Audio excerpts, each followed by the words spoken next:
जय श्री कृष्ण। एक बार फिर कारुण्य ज्योति फाउंडेशन ट्रस्ट की तरफ से जन सेवा समारोह के 22वें आयोजन में हम एक कदम और बढ़ा रहे हैं। गाड़ी लोड हो चुकी है। इसमें रजाइयाँ, गरम रजाइयाँ और कंबल आदि हैं। अत्यंत अभावग्रस्त गरीब परिवार जो हैं, मध्य प्रदेश के पन्ना ज़िले के अंतर्गत बहुत सारे ग्रामीण पठार के गांव हैं। उन गांवों में आज भी इतनी दरिद्रता है, इतना अभाव है कि जीवनोपयोगी जो भी वस्तुएं हैं उनसे भी वो बेचारे वंचित हैं।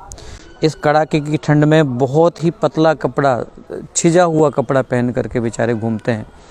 हमारा प्रयास रहता है कि उन तक हम पहुंच पाएँ। हर वर्ष का ये प्रयास है, ये 22वां वर्ष है।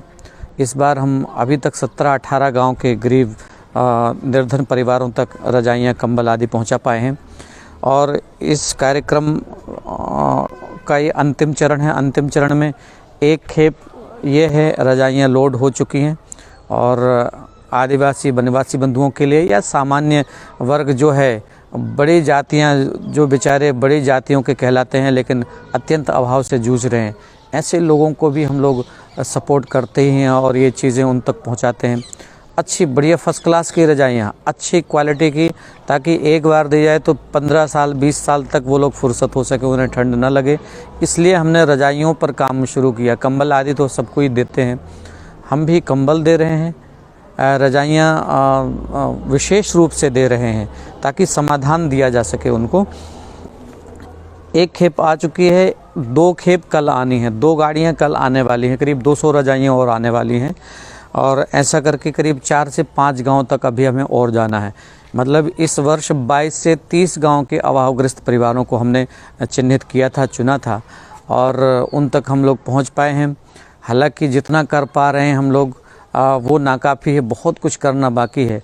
इस कार्य में निसंदेह संस्था के जो प्रमुख सदस्य गण हैं, जो संरक्षक हमारे प्यारे मेरे अपने शिष्यगण हैं, जिनके सहयोग के कारण ही और जिनके साथ खड़े होने के कारण ही ये सेवा कार्य आगे बढ़ पाता है और बढ़ पाया है। मैं चाहूँगा कि जो भी इस वीडियो को देखे, बहुत लोग, बहुत सामर्थ्यवान जो लोग हैं, भगवत कृपा प्राप्त जो लोग हैं, उन्हें इस कार्य में सहयोगी बनकर मेरे साथ कदम से कदम मिलाकर चलना चाहिए। चलने की बहुत ज़रूरत है, क्योंकि अकेला व्यक्ति कभी कुछ नहीं कर सकता।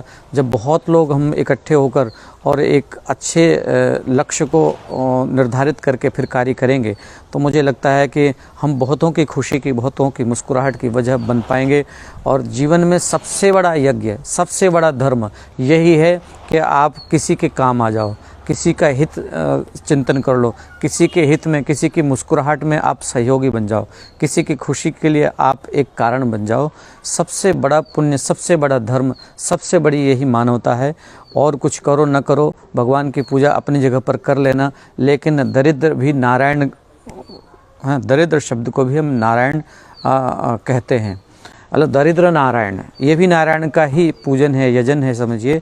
जब आप नारायण के प्रति कुछ अर्पित करते हो, दरिद्र नारायण के प्रति अर्पित करते हो, वो कई गुना बढ़कर स्वयं आपके खुशी बनकर वापस लौटता है, नारायण की ही कृपा से लौटता है। आइए मेरे साथ हम सब मिलकर के एक बड़ा उद्देश्य बनाकर और बहुतों की वजह बने, खुशी की, बहुतों की प्रसन्नता का कारण बने। अब तक पिछले 22 सालों में भगवान की ऐसी कृपा रही कि करीब 25,000 से ज़्यादा, 25 से 28,000 तक लोगों तक हम पहुंच पाए होंगे अभी तक। लेकिन नाकाफ़ी है, अभी बहुत संसार पड़ा है, बहुतों को हमारा इंतज़ार है, बहुतों की उम्मीदें हमसे लगी हैं। कितनों की उम्मीदों पर हम खरे उतर पाएंगे, कितनों तक हम पहुंच पाएंगे, तो भगवान की ही कृपा से संभव हो पाएगा और तय हो पाएगा। मैं तो आप सभी को आग्रह करूंगा कि सब लोग आओ, एक होकर के, नेक होकर के इस सेवा कार्य में लगो, तो कहीं ना कहीं दुनिया में आने की सार्थकता हम सिद्ध करेंगे। हम भगवदीय कार्य करके स्वयं को धन्य महसूस करेंगे निसंदेह। और इससे बड़ा आनंद किसी और चीज़ में नहीं है। ये शौक़ ज़रूर पालना, किसी की खुशी का कारण बन जाने का शौक़ ज़रूर आप पालिए। मैं तो ये कहूँगा, एक छोटी सी बात और कहता हूँ। एक वृद्ध जो 76 ईयर्स ओल्ड, 76 साल के वृद्ध, उन्हें हमने रजाई दी थी किसी कार्यक्रम में अभी 7-8 दिन पहले। हमें तो भीड़ में पता नहीं था कि हमने उन्हें दी है, लेकिन बाद में 3-4 दिन बाद वो मिलने आते हैं तो वो बताते हैं कि 76 साल की उम्र में पहली बार ही उनको रजाई मिली। अब तक रजाई ओढ़ने का सौभाग्य उन्हें नहीं मिला। मतलब 76 साल ठंड में ही काटे हैं उन्होंने। अभी रजाई मिली तो बेचारे वो कह रहे थे कि कम से कम इस रजाई में अब जब तक जीऊँगा, 8-10 साल जब तक वो कहते हैं जब तक जीऊँगा तब तक मुझे ठंड नहीं लगेगी, अब मैं चैन से मर सकूँगा। ये उनका भाव है। आप अंदाज़ा लगा सकते हैं कि जो व्यक्ति 76 साल की उम्र में भी रजाई न ओढ़ पाया हो और उसे एक रजाई अगर दे दी गई हो तो कितनी खुशी उसको मिली। समाधान कुछ हद तक सर्दियों का तो हमने कर ही दिया उसके लिए, लेकिन ऐसी फौरी तौर पर भी समाधान अगर करते जाएंगे तो भी हम दूसरों को बहुत हद तक सुखी कर सकते हैं।